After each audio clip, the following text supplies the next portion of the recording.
Welcome to 3-Minute Seminary. In this little series, we're looking at the 7 requests of the Lord's Prayer and taking out a few key ideas about prayer that Jesus teaches us here.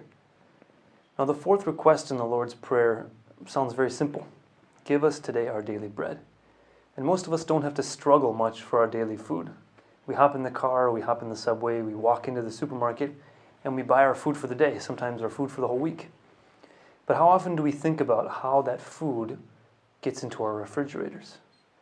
In this simple request, we are asked to pause and to think about our daily bread. What exactly are we praying for when we say, give us today our daily bread? Well, in fact, in this little request is contained all of society.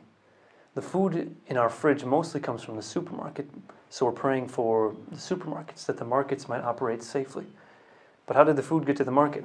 Right? Someone drove the truck from the farm there.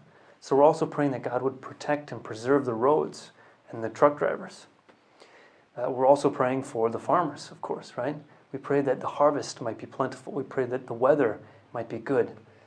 So when we pray this little petition, we can stop and think about each of these parts of society. And we can pray for the people in the supermarket. We can pray for the roads, for the drivers. We can pray for the farmers and for the harvest. And we could even pray for the government as a whole, right? We can pray that the government would continue to protect us, continue to bring peace in the world, so that the food might come from the farms to our tables. And so when we pray this, we can open up wide and extend our thoughts, not only to our oven or to our fridge, but to the distant field and to the entire country, which bears and brings up our daily bread.